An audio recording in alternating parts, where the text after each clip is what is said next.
Bonjour les amis et bienvenue sur la chaîne SimpleTech. On se retrouve aujourd'hui pour la troisième partie de nos tutoriaux Python 3. Aujourd'hui, on va s'attaquer aux conditions.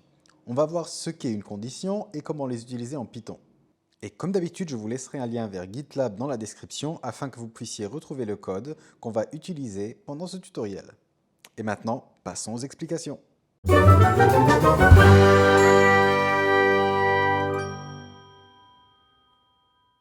Comme le nom l'indique, une condition est une expression de la forme « si quelque chose, alors autre chose ». En bref, on va tester une expression booléenne, et si le résultat de cette expression est true, donc vrai, alors on va exécuter un bloc de code. Prenons un exemple simple, on va définir une variable qu'on va appeler âge, âge est égal à 18, et si nous voulons maintenant exécuter du code, si la variable âge a une valeur plus grande ou égale à 18, alors nous devons écrire la chose suivante. If, donc si en anglais, puis l'expression que nous voulons tester, donc âge plus grand égal à 18, et on finit par un double point. Maintenant, ce que nous souhaitons faire si la variable âge est plus grand ou égal à 18, c'est que nous voulons afficher le message « Vous êtes majeur » et un deuxième message disant « Vous pouvez entrer ». Et pour finir, je veux aussi un message qui soit indépendant de la condition sur la variable âge et donc qui s'affichera peu importe quelle valeur sera entrée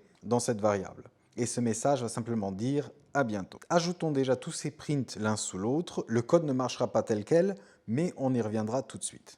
Donc, print « Vous êtes majeur », print « Vous pouvez entrer » et print « à bientôt ».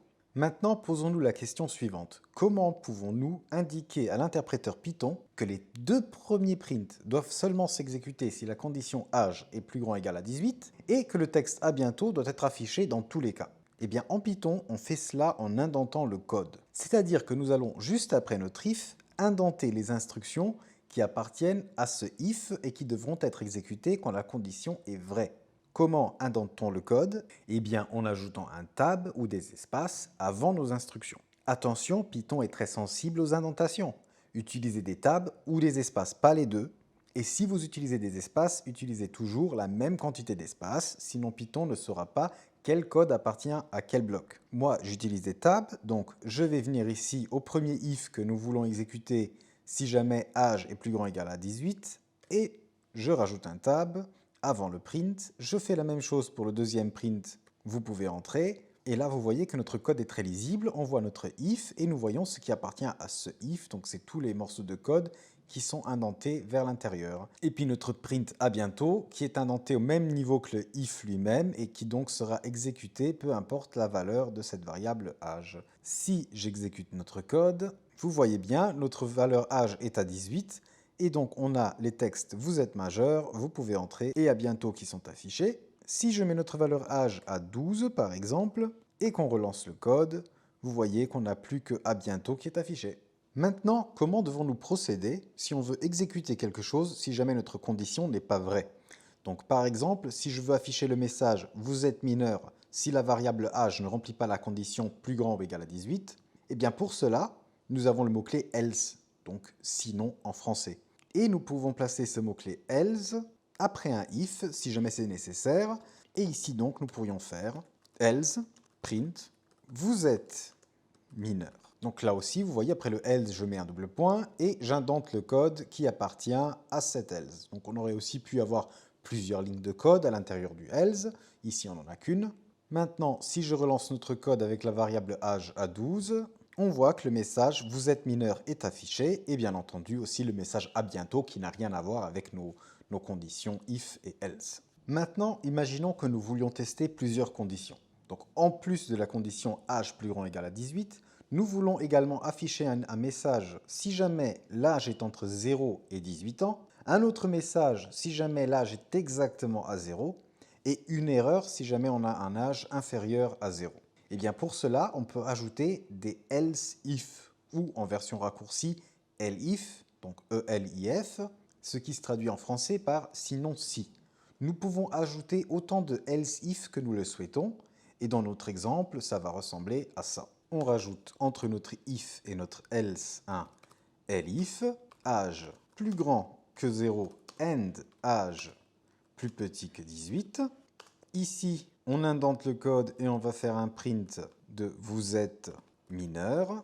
Puis on rajoute un elif âge est égal à 0. Et là on fait un print de bienvenue sur Terre.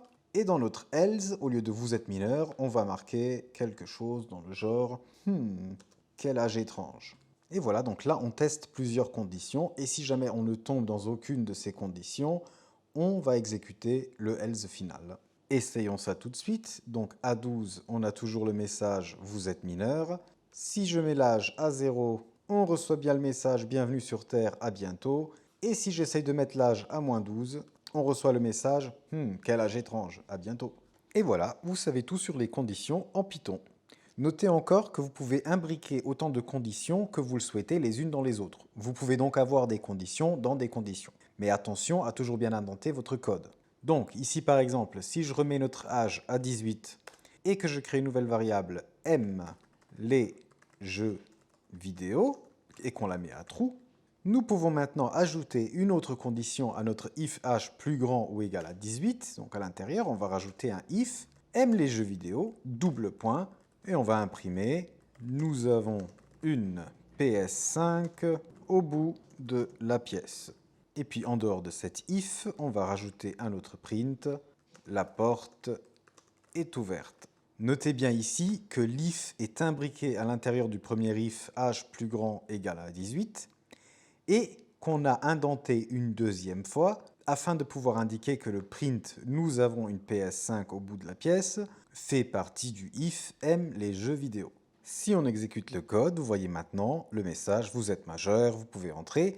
Nous avons une PS5 au bout de la pièce, la porte est ouverte, à bientôt. Donc on est bien entré dans ce if « aime les jeux vidéo ». Si on met maintenant « aime les jeux vidéo » à « false » et qu'on réexécute le code, on n'a plus que les messages « Vous êtes majeur, vous pouvez entrer, la porte est ouverte, à bientôt ». Le message « Nous avons une PS5 au bout de la pièce » n'apparaît plus car la condition n'est plus vraie.